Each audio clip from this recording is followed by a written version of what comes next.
This is BBC News. A homegrown terror plot to kidnap the governor of Michigan. The FBI say they've arrested 6 men who were planning to snatch Gretchen Whitmer ahead of the November election. The Democratic governor faced pushback for the lockdown she imposed in Michigan this spring. The district attorney said the threat was real and in its final stages. When I put my hand on the Bible and took the oath of office 22 months ago, I knew this job would be hard. But I'll be honest, I never could have imagined anything like this. President Trump refuses to take part in any virtual debate next week with Joe Biden, but he wants 2 further debates before the country votes.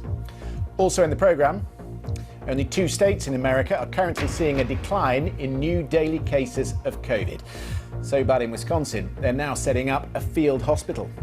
And it's 14 years since President Bartlet sat behind the Resolute desk, but fans of West Wing are in for a pre-election treat as the entire crew returns for one special episode.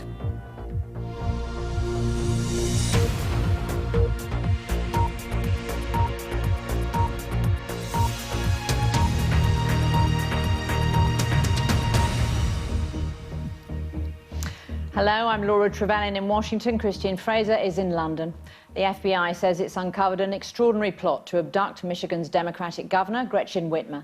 This spring, the governor was criticised by the president and his supporters when she imposed tight restrictions to try and limit the spread of coronavirus. The FBI says the 6 men involved in the plot had conducted surveillance on Miss Whitmer's holiday home and planned to take her hostage before November's presidential election. Their goal was to try her for treason. The men belonged to a militia called the Michigan Wolverine Watchmen.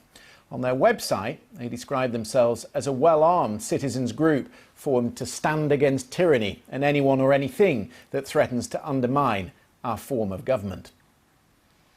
The FBI says it discovered the plot on social media where several members had talked about murdering tyrants or taking a sitting governor. 2 agents had worked their way into the group. The district attorney, Andrew Burge, said the plot was at an advanced stage. Money had already been pooled to buy arms and explosives. Members of this conspiracy on 2 occasions conducted coordinated surveillance on the governor's vacation home. Fox and Croft, in particular, according to the complaint, discussed detonating explosive devices to divert police from the area of the home. And Fox even inspected the underside of a Michigan highway bridge for places to seat an explosive. In the last hour, Michigan's Democratic governor, Gretchen Whitmer, said President Trump's rhetoric has emboldened militia groups across America. Just last week, the President of the United States stood before the American people and refused to condemn white supremacists and hate groups like these 2 Michigan militia groups. Stand back and stand by, he told them. Stand back and stand by. Hate groups heard the president's words not as a rebuke, but as a rallying cry, as a call to action. Governor Gretchen Whitmer. Well, Elizabeth Newman served as a senior advisor to the Trump administration in the Department of Homeland Security. She recently came out in support of Joe Biden. Elizabeth, it's good to have you on the programme again. And I say again because you were with us only last week and you were warning us that this threat of homegrown extremist groups had not been taken seriously enough by the Trump administration. So how do you define what you've heard today from Michigan? It's wonderful that the FBI was able to intercept this plot and thwart it. I'm glad that the governor is safe. But this is what we've been concerned about, that there are extremist groups that are intentional and plotting to cause acts of violence. Their aim is to overthrow the U.S. government, and they see violence as a legitimate means to their end. While there are those in the federal government and in state and local governments who are aware and actively working on these threats, it would be really great if those in leadership whose voices seem to have an effect on these groups would very clearly, very consistently condemn these types of actions. And the problem that we've seen from people like the president and from people on the Republican Party, quite frankly, who have not been very loudly condemning the president's rhetoric, is that it's seen as tacit endorsement. It emboldens, it's a rallying cry to them. It increases recruitment, and it increases the likelihood that within those groups who join militias or join the white nationalist movement, not all of them are planning on violence, but the more people you add to that mix, the more likelihood that there are going to be people that get incited to commit acts of violence. And Elizabeth, when the president tweeted, as he did in April, liberate Michigan, meaning liberate it from the lockdown, how much did that encourage these groups, that kind of language? Well, when I read the indictment today, it does seem really interesting, the timing of when this plotting started to occur. I'm sure we'll learn more as things are prosecuted, but there does seem to be a very uncomfortable nexus between the president's tweets and militia action that we saw. We saw the protest that happened in June at the state capitol, and in this particular group who decided they needed to do something more than just protest and make this really horrifying plot to kidnap the governor. I mean, when you read the indictment here, Elizabeth, you've got people recruiting, firearms training, improvised explosive devices. They had a taser, which they were going to subdue the governor with. I mean, it was pretty sophisticated. These weren't just some guys who were discussing what to do on social media. They'd cased out the underside of the bridge. And it sort of reminded me, I mean, we're 25 years on, aren't we, from Oklahoma? This sort of had a feeling of that kind of plot. Yes, except with McVeigh, it was a very, very small group. This seemed to have more people involved. It does seem that from reading the indictment that perhaps they invited others to join them, and they seemed to recognize that they didn't want to go there. So good, but this is what their ideology calls for. So if you consider yourself a white nationalist or an anti-government group, your ideology calls for the eventual overthrow of the government. Now, what you find is that a lot of people love to come and have those conversations, but they're not actually going to carry out an act of violence. But there is a small minority that do want to carry out those acts of violence, and that's what we're particularly concerned about. So it's very important that voices that they look to with respect, and they seem to admire the president. It's really important for those voices to condemn this activity. It doesn't stop it, but it certainly makes it easier for law enforcement if we have a smaller number of people that are adhering to these causes. Elizabeth Newman, thank you very much. We've just seen pictures there from back in April, Laura, of people in the State House. In fact, some of them came with weapons in the State House. And, you know, that was a big story, wasn't it, back in the spring? It was absolutely extraordinary when that happened. I mean, imagine people with arms going into a state house, which is the symbol of democracy in America, and there you had people with weapons trying to take it over. Well, Donald Trump is back in the Oval Office a week since testing positive for COVID-19 and itching to get back on the campaign trail. But there are still plenty of questions about his health and about his temperament. This monster that was on stage with Mike Pence, who destroyed her last night, by the way, but this monster... she says, no, there won't be fracking, there won't be this, there won't. Everything she said is a lie. The president has refused to take part in the second televised debate next Thursday, which the commission announced would instead be a virtual debate. Joe Biden, in his statement, accused the president of ducking his accountability, saying voters should have the chance to ask questions of both candidates. Mr. Trump has asked for what would have been a town hall debate to be moved to the 22nd, the date of the third and final debate, so that audience members have a chance to question the candidates directly. Mr. Biden, I should say, not Mr. Trump. Let's speak to White House columnist at The Hill, Niall Stanage. Now, it's good to have you with us. Can we just talk about his temperament at the moment? Because there he is calling Kamala Harris a monster. He called her a communist. This is a sitting senator of the US Senate. He's putting pressure on Bill Barr to arrest some of his political opponents. Last night he was telling us that the cure that he's had came from God. Are there some Republicans who are starting to ask questions about his mentality, about his demeanour? Yes, I think so. I mean, to describe Mr. Trump as irascible, it's a bit like saying water is wet. I mean, that's something that has characterized his entire presidency. But it does seem to be at a particularly high pitch right now. I think partly because he appears to be losing this election campaign, but obviously his struggles with the coronavirus have also put a question mark over his health and vitality. And those are things that he does not like being put into question. Let's talk about the debates, because Joe Biden obviously was looking forward to the town hall debate. He's more empathetic, actually, when he's with people, isn't he? He interacts with people better probably than Donald Trump. Donald Trump's probably better in the sort of, you know, the machismo, the sort of standing on the debate, taking on his opponent. So are you surprised that the president ducked out of this, particularly where he is in the polls? Well, I think your last point there is the really important one. Donald Trump needs something to change the trajectory of this race, and he's running out of opportunities to do that. The debates would obviously provide that, at least potentially. Now, the first debate didn't go well for Mr. Trump.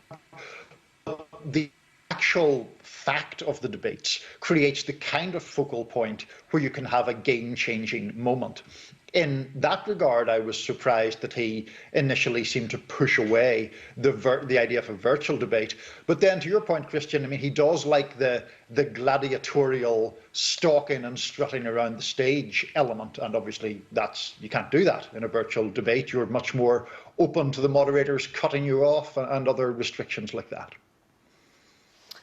And Niall, the Senate Majority Leader Mitch McConnell has said that he's been avoiding the White House because they don't take COVID-19 protocols seriously. Of course, we know that COVID's spreading like wildfire through the West Wing. Is that a sign that Republicans breaking ranks a bit?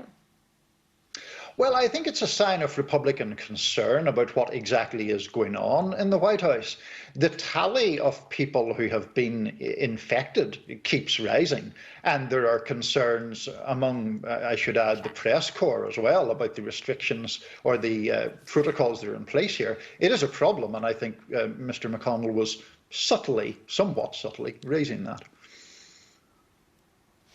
Niall Stanish, thanks so much for being with us. And as Niall was saying there, the president doesn't have much time, Christian, to really change the shape of this race. And that's a point that was made on this programme yesterday by Frank Luntz, the leading Republican pollster.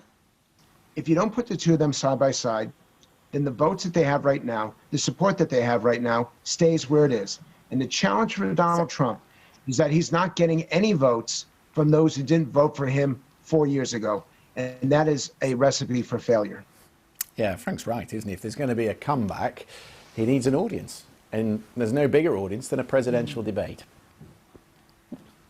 Right, vice presidential debates don't usually shake up the race for the White House. We had one last night. But the face-off between Kamala Harris and Mike Pence was watched by 22.6 million people. That's more than viewed the 2016 Veep debate. And by contrast, the first chaotic presidential debate drew a smaller audience than the first one in 2016.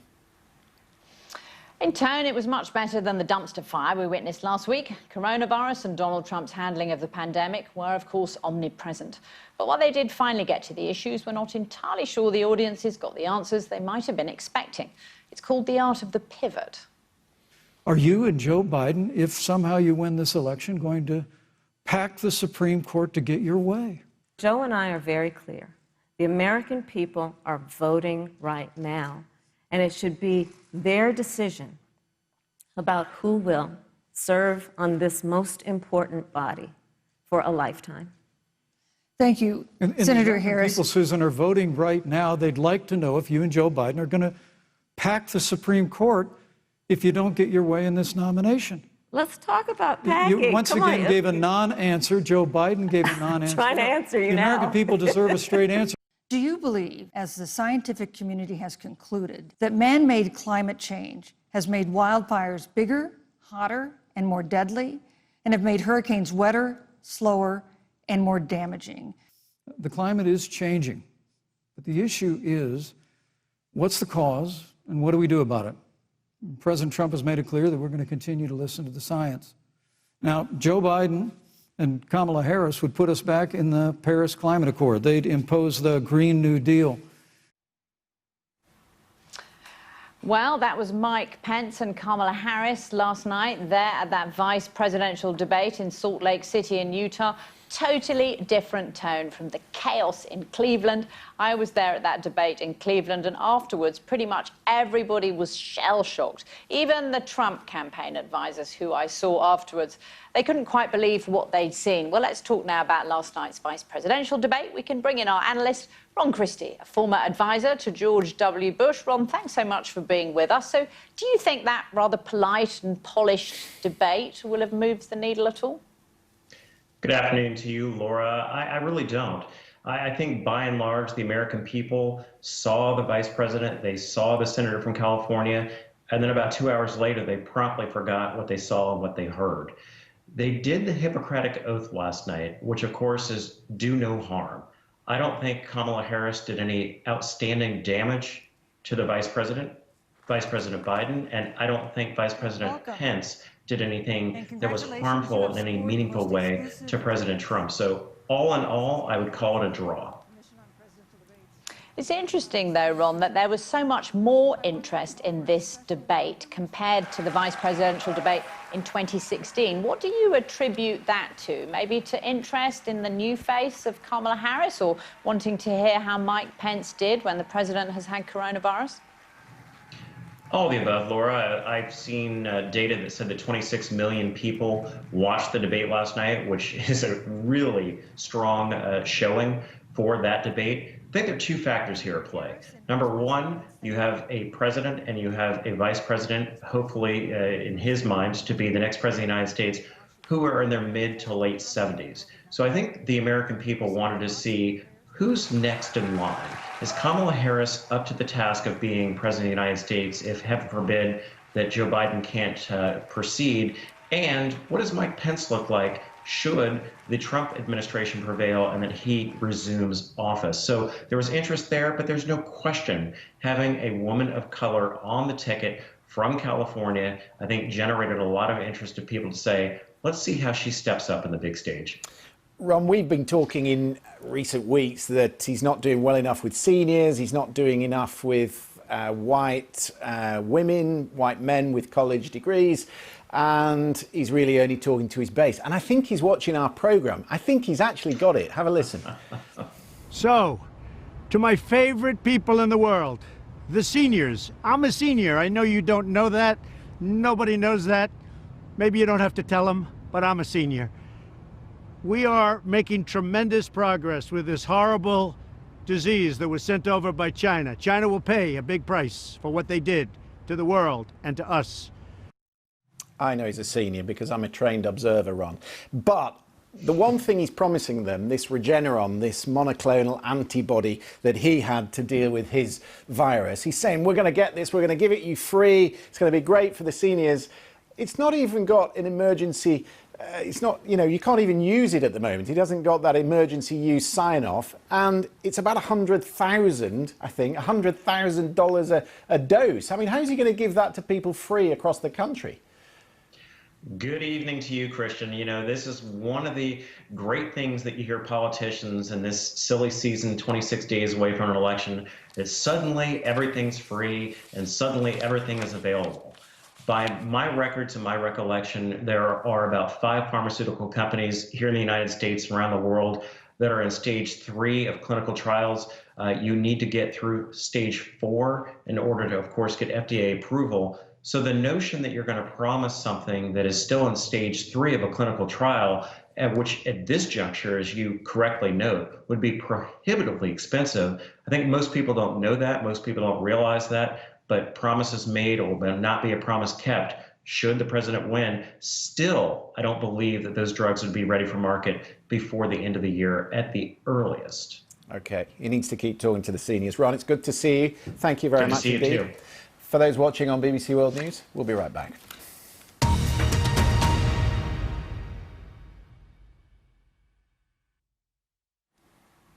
A further 17,540 cases of coronavirus have been confirmed across the UK, an increase of more than 3,000 on yesterday. Our health correspondent Lauren Moss has more details on those figures.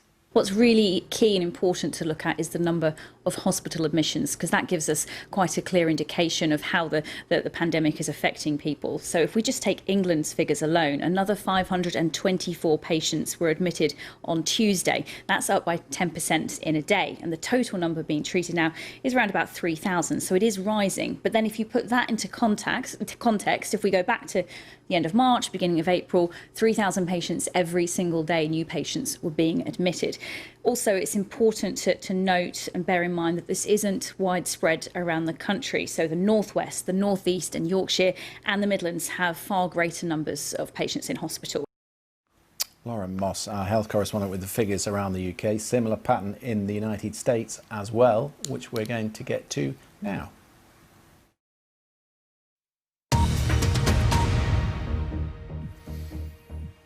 Front cover of this week's Time magazine really is one for the ages. The White House cast in the role of COVID super spreader. And they're not the only magazine to hone in on the administration's handling of the pandemic. For the first time in its 208-year history, the New England Journal of Medicine, one of the world's most prestigious medical journals, has taken a political stand. The editorial, titled "Dying in a Leadership Vacuum," said, with no good options to combat a novel pathogen, countries were forced to make hard choices about how to respond. Here in the United States, our leaders have failed that test. They have taken a crisis and turned it into a tragedy. Dr. Eric Rubin is the editor of that magazine, the New England Journal of Medicine. Thank you very much indeed for being with us. Tell us, why so political? Why did you take a decision to go political now? I guess we don't see it as political. We see it as a question of laying out facts. The facts are just so damning. Many countries have done a really good job in this. The United States, which has more resources than almost any of them, has been completely incapable of dealing with this outbreak. And when you look across the country at the moment, everything's going in the wrong way, with the exception of 2 states. I think everybody else is either staying where it is or the daily cases are going up. And you look at Wisconsin, a state like Wisconsin, where they're having to set up a field hospital. Yes, I mean, this is it. We're getting back into the early days of the outbreak in different areas, but I think certain areas are feeling the kinds of stresses that New York felt early on, for example, in New Jersey. And we haven't learned the lessons of the early part of the epidemic. We're continuing to not learn them, I think. The former director of the CDC said today that President Trump and Vice President Mike Pence have their knees on the neck of the public health community. That's an extraordinary statement, isn't it? I hadn't heard that, but it's pretty graphic and I think a fair description. And do you see any way in which the leadership of this country is beginning to take the virus more seriously as we all head indoors, the weather gets colder and there's more potential for it to spread? It's so hard in this news cycle to see what's going on because the number of events is crazy. But I think it's important to keep in mind that we know what works to control this virus, what's been applied in other places and has worked, and has been applied in some parts of the U.S. Simple public health measures, masks and social distancing and contact tracing and testing. And we're just simply not doing those things. So I think as long as we don't do them, we're going to continue to be in trouble unless we get a big technological advance like a vaccine. Dr. Rubin, we were just talking to Ron Christie about Regeneron and what the president's been saying about it. I want to play the clip because I want to get your thoughts on it. I think I'm better. When to a point where I'd love to do a rally tonight. I wanted to do one last night. I had a case. I got it knocked out. I think it was Regeneron that was responsible for it. Because of that, it was sort of like almost a gift from heaven. I mean, there's a lot of people who are excited about Regeneron, but do we know that that's what has the president feeling better at the moment? Could it be the steroids? I mean, how easy is it to say when he's had such a mix of drugs? It's extremely difficult to extrapolate from a single case. And at our journal, we rarely publish case reports because they just don't tell you enough about what's happening. There are some promising things out there. The monoclonal antibodies, like the Regeneron drug, and there are others, are something that it could be exciting. We have no data on these, though. We only have anecdotes like what President Trump is telling. And I think it's an illustration of the fact that that our leadership really hasn't been clued into what scientific thinking is. It's really a series of opinions rather than facts. And I think this is another one. I hope that this is a magic bullet, but we just simply don't know that yet. Okay, Dr. Eric Rubin, it's really good of you to be with us. Thank you. Thanks for having me. For years, fans of The West Wing have been begging the show's creator, Aaron Sorkin, to bring back the iconic drama. Now fans of CJ, Josh and President Bartlet can rejoice. During a commercial break in last night's debate, this happened. Welcome home, Mr. President. Thank you. What I missed. Oh yes, The West Wing is back. Don't tell my wife, she'll self-combust. It's all designed to raise funds and awareness for When We All Vote, which is an organisation spearheaded by former First Lady Michelle Obama that works to get more people registered to vote. And this, although it's not a new episode, it's an old episode, is going to be keenly anticipated.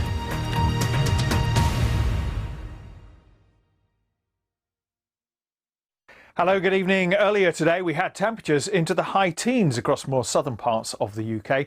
For all of us though, in the next few days as we head to the weekend, it will be feeling colder. Colder by day and colder by night as well, with sunshine and some showers. A good day today for chasing rainbows, as we saw here in Scotland, where there's been the bulk of the showers. Further south, although cloud has been breaking up, it did take a while to eventually thin and break here in Cambridgeshire and across some other southeastern parts of England. But clearer skies are following on through this evening and for much of the night. Further north in Scotland, we see cloud coming in, rain too, as the wind picks up, blowing that rain down into northern England and North Wales by the end of the night. Ahead of it, with clearer skies, going to be colder than it was last night. Could be down to 5 or 6 degrees, maybe a touch colder than that in the glens of Scotland, where after the overnight rain, we're seeing sunshine and showers following in. That rain band moving south away from northern England and Wales into southern England by the afternoon, by which time the rain could be a bit heavier. You can see the rush of showers following on behind. Some of these will be heavy with some hail and thunder, particularly in the northwest of the UK, where the winds will be stronger and it'll feel colder. Just look at the temperatures in the afternoon. Typically 11 degrees on Friday afternoon, maybe making 15 in the southeast ahead of that rain, where that rain will give us a wet end to the day. And then it's cooler air coming right the way down across the country, all the way from Iceland in a north to northwesterly airflow, high pressure to the west of the UK, low pressure to the east as well. That'll feed in a mixture of sunshine and showers over the weekend. Saturday, the bulk of the showers for northern and western areas. Some of these could be heavy as well. For much of the day, eastern England likely to be dry with some sunshine at times. But there will be a chilly wind blowing on Saturday, and those temperatures still no better than 12 or 13 degrees. For the second half of the weekend, it's going to be a cold start. The wind's strongest down the eastern side of Scotland, North Sea coast of England, and here we're more likely to catch a few showers. Many other areas may well be dry with some sunshine at times, and it won't be as windy, but it's not really getting much warmer. Again, 12 or 13 degrees. And those temperatures may not change a great deal early next week as well. It does look cloudier and wetter, I think, on Monday. Some more wet weather continuing into Tuesday, particularly across the southeast of the UK.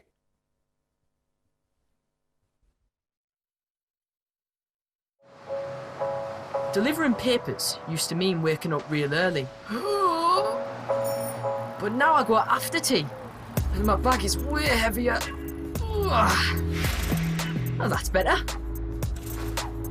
Oh, it plays havoc with me tyres. Rain or shine, we make sure you get the next day's headlines before anyone else. BBC News delivers you tomorrow's front pages tonight. The Papers, weeknights at 10:30 and 11:30 on the BBC News channel. What makes World Service so unique is its genuine world perspective, not just in news, but actual cultural landscape. Well, I grew up with the World Service as the soundtrack to my life. You were never really cut off so long as you had the BBC. That's where we'll heard the real news, a window to what's going on in the outside world. I can be out in the garden raking leaves, doing kind of mindless labour, and yet feel as if I'm being put in touch with the world, the whole world. Bringing the world closer, the BBC World Service.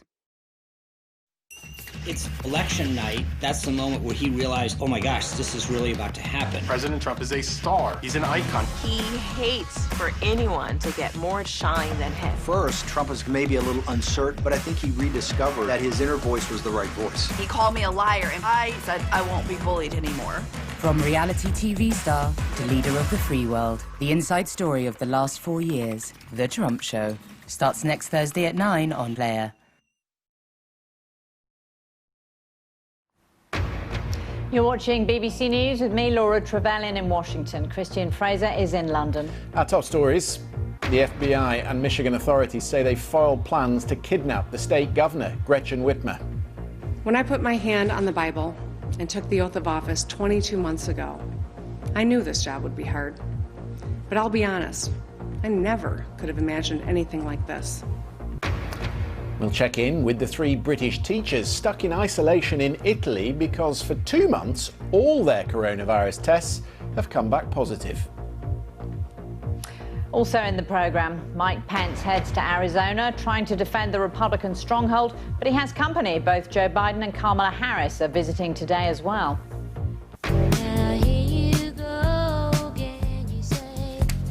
Plus, interviews with all the parties involved in the TikTok video that has propelled Fleetwood Mac to a new generation.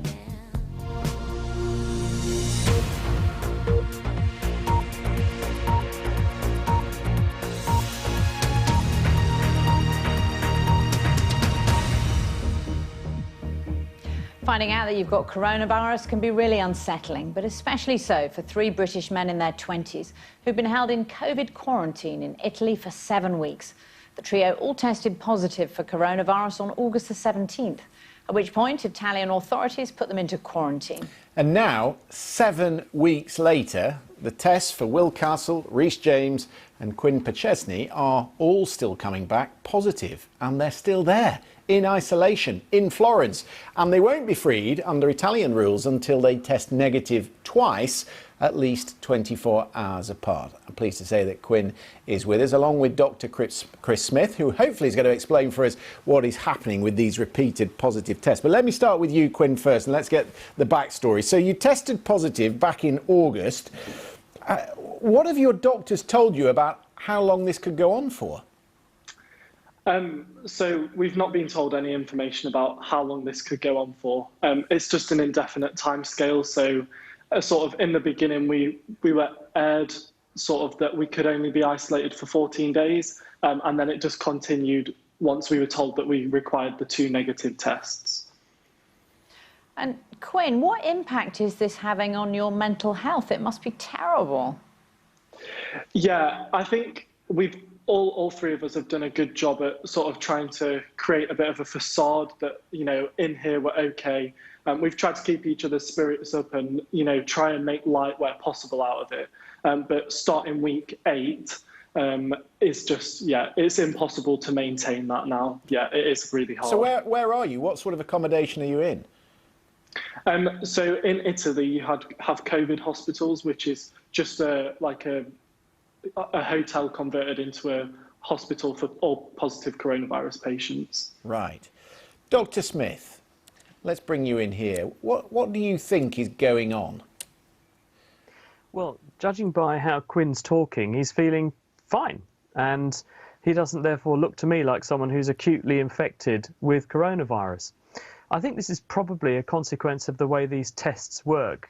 The tests that are the have I got coronavirus right now type tests are what we call PCR, or polymerase chain reaction tests. When you put a swab into a person, you're collecting samples from the back of the nose and throat that contain, if you're infected, the virus.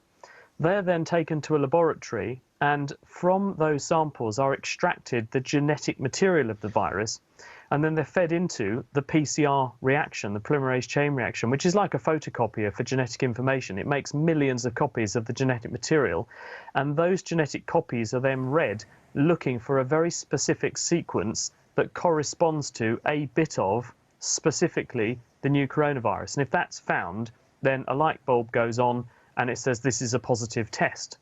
What that doesn't tell you, though, is that what is there is actually viable virus. And it might well be, and probably is the case, because there are other cases documented like this. One poor woman was separated from her baby for 2 months under similar circumstances. What's probably going on is that there are vestiges of the virus or bits of the genetic material of the virus that are there. They're being detected, and because the technique is so sensitive, it's picking them up and calling it positive. But there's probably an excruciatingly tiny amount of virus there, if any, and certainly not enough to pass on to another person and infect them. So you're in this sort of limbo where you're test positive, but almost certainly if we tried to grow virus and transmit virus from you to another individual, we wouldn't be able to do it. So, Dr. Smith, how long until Quinn and his friends can actually test negative, do you think, and go home? Well, we don't know, and that there are cases of this happening. It's certainly the case that this happens. It's unusual for 3 people side by side like this to have this happen. And that really highlights to me one other possibility, which is how reliable is the test that they're using. I'd really like to have a look at the raw data coming off of those tests and make sure that there's not something going on with the test and the way that the information, the samples are being collected and processed, just to check that. Because if the rules say you have to have 2 consecutive negative tests, then they will say, well, by the letter of the law, you've got to stay there. And I mean, that would be absolutely interminable and intolerable, wouldn't it? So some common sense really needs to be injected into this equation, I think. I have to confess, Quinn, I was supposed to be flying to Florence tomorrow night, and they brought tests in for UK citizens going to Florence, and I read your story, and I've cancelled this morning because I think, well, you know, if I'm asymptomatic and then this goes on for weeks on end, I'll never get back to work. But, I mean, what are you supposed to be doing? And does anything that Dr. Smith just told you reassure you? I mean, it reassures us in the fact that we're not contagious and we can't pass the virus on to people. That's obviously our main concern, but we've sort of known that for weeks now, just judging off all the other countries' law. It just makes the whole situation even more frustrating that we're here completely aware of what's happening. The last 2 weeks when we've had our PCR tests, as Dr. Smith said, we've had our results delayed because they're saying that the machines are broken. So that, you know, fills us with confidence that these tests are accurate. It just adds to the frustration of this situation. Well, Quinn, we're so sorry for the 3 of you, and we really hope those tests come back negative soon. Keep in touch with us. Thank you. Dr. Smith, thank you very much indeed for your expertise as well. Thank you. Well, Arizona has only voted for a Democratic presidential candidate once in the last 70 years, for Bill Clinton in 1996. But this year, the state is up for grabs, as migration from California, a growing Latino population and shifting attitudes among white voters all change the state's demographics. President Trump was due to be holding rallies in the state this week, but they were cancelled, of course, because Mr. Trump became infected with the coronavirus. And so instead, Mike Pence is today in the state, competing for local media coverage with Joe Biden and Kamala Harris, who are also both holding their own campaign events today in the Grand Canyon state. It's time for our series. You're listening to the Francine Marie Show. Radio WHP. Brian Mudd Show is on News Radio 610 WIOD. And today on Battleground Voices, we have Vanessa Ruiz, an anchor on Arizona PBS. She joins us now from Phoenix. Thank you so much for being with us. So which of the 2 campaigns that are there pressing the flesh in Arizona today seems to have the edge? Hi there, thank you for having me. Well, if we are to believe what the recent poll numbers are showing us, they're telling us that the Biden-Harris campaign is ahead of the Trump-Pence campaign. Actually, a recent New York Times Siena poll is showing that by a percentage of 9 points with Biden leading. And that, I have to tell you, is huge, as you mentioned. Arizona, for decades, has been dependably Republican. They've been solid red with the exception of that one election in 1996 when Bill Clinton, as you said, squeaked by a victory. It's been since 1952. So to say that if election day comes and Arizona turns blue would be historic, that would be a major understatement. And what seems to you to be the #1 issue in the state? Well, right now, I have to tell you that the coronavirus pandemic obviously has become front and center when it comes to voters considering who they will be casting their ballots for.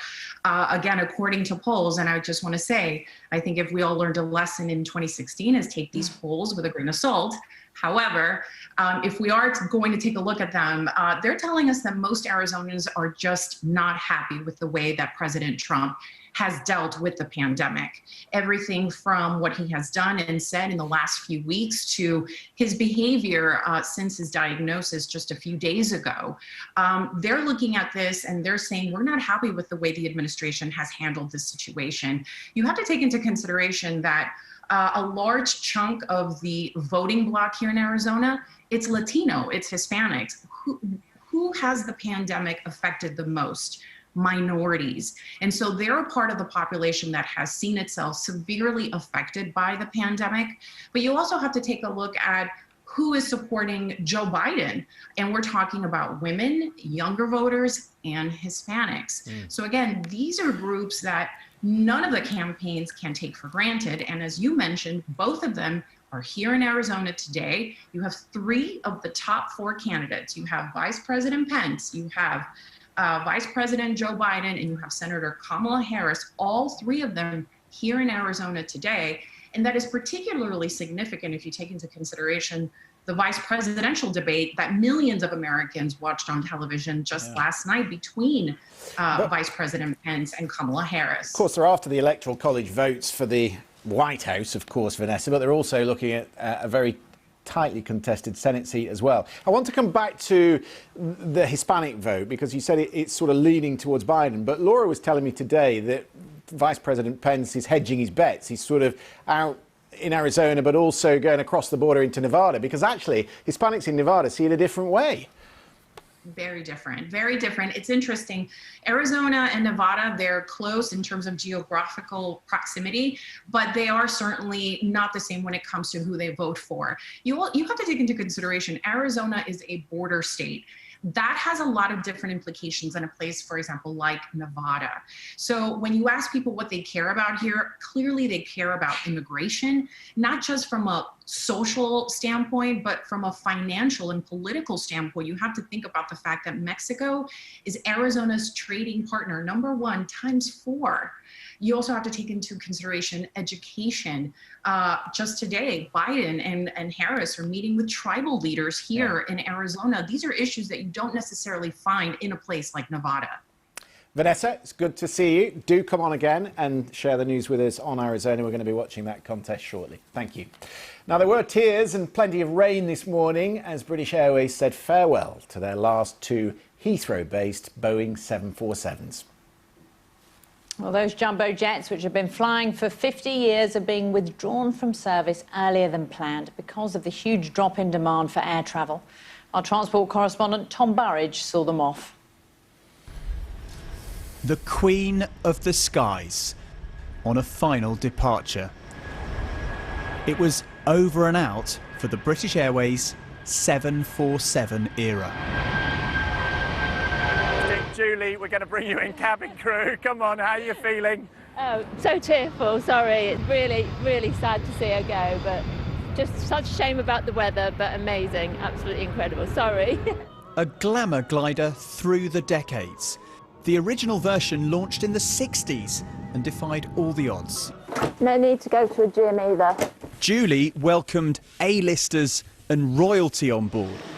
The stretched upper deck is new to BA. In its day, the double deck was novel. It's like a private jet up here. It's still pretty cool today. I know somebody whose grandma boarded a 747 and thought she was still in the departure lounge because it was just so big. She didn't realise, and she kept saying, when are we boarding? The dress code changed, the food got better, but there were millions of miles and millions of 747 memories.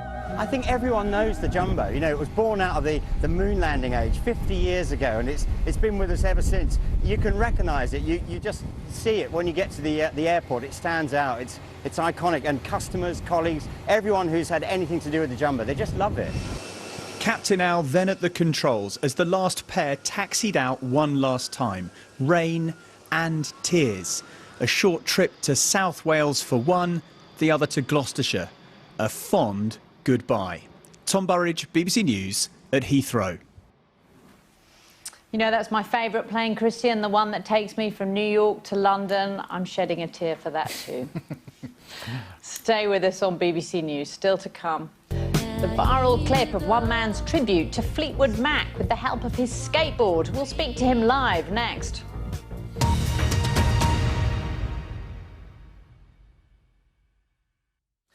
Leeds has some of the highest infection rates of coronavirus in England. The city's hospitality industry is braced for even tighter restrictions next week from the government.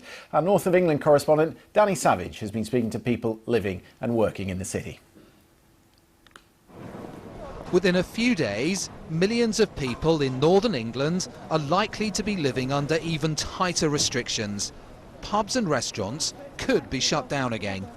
Well, if it's going to get rid of this virus again, then, you know, we're going to have to put up with all this. It's not working, is it? We've been locked down and wearing masks for weeks and weeks, and it's still going up. For northern cities like Leeds, Manchester, Liverpool and Newcastle, so much of their economy is built on hospitality. They've set themselves up as work and weekend destinations. To close that sector once was difficult. But to lose it again, say those in it, could be terminal. This popular, successful cafe will struggle if it's told to shut up shop. There's a very immediate wish is to still be in business come Christmas. And 2-3 weeks out of business now, we won't make it, to be brutal. The government has to come out with a hospitality industry-specific safety net. We have to be looked after here. We can't close the doors and be expected to bounce back again. We're seeing the infections rising in household settings rather than in the hospitality sector at the moment. So our major concern is if the government are forcing us to bring more restrictions in terms of closing public venues, that will force social activity underground into people's houses. If there is a hospitality shutdown in the north, the main question is how long will it be for?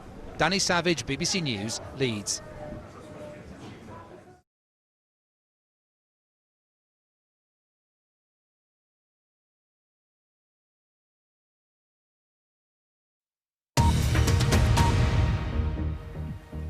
Two weeks ago, Nathan Apodaca was driving to a potato warehouse where he works when his car broke down.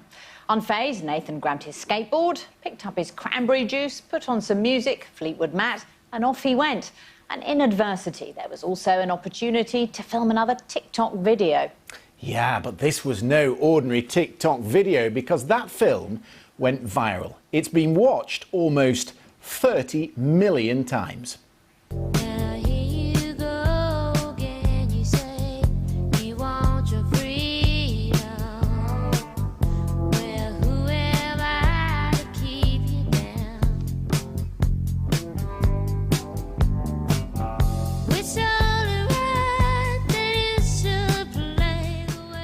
Good, isn't it?